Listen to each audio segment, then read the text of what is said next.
In the end, well, there were a number of things that happened. A number of components, and I'm sure I may not even quite understand to this day why I left.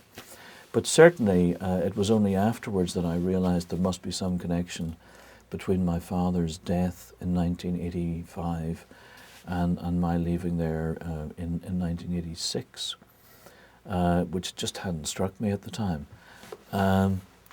But, part of the reason I was holding on was, at some level to be near him.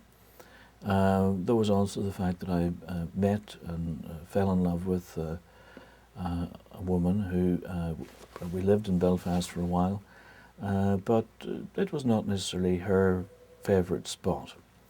There was also the fact that my job, much as I loved it, really was coming to the point where it was extremely demanding, particularly working in television. Waking up in the middle of the night wondering if it was going to rain the next day, for example, the kind of concern that the television folk have.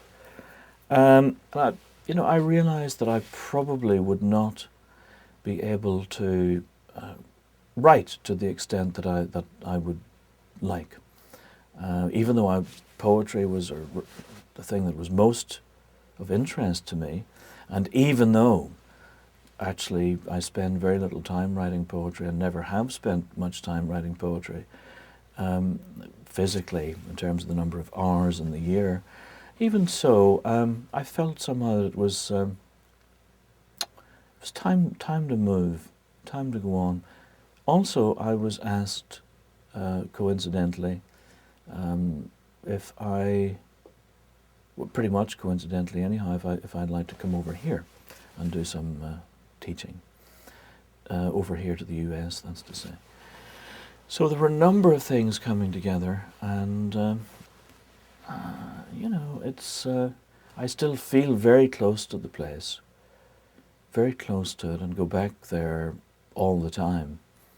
It now is extraordinarily easy to hop in a plane in Newark of an evening, and 5 or 6 hours later, depending on the winds, one's in Belfast. There's a direct flight to Belfast from Newark, and that makes one's sense of one's place very different, I think. Not so long ago, when my cousins or my uncles or my neighbours were coming over to the US in the 20th century, and of course in earlier centuries, the chances of their ever been able to afford to come back were slender. The length of time it took to come back was large. So it was a much different proposition. So for the moment anyhow, of course, who knows when oil runs out, how it's going to be, but for the moment it's comparatively easy to get back and forth. And there's a sense too in which, I lived there until I was 35, and left, so I've been here for more than 20 years. So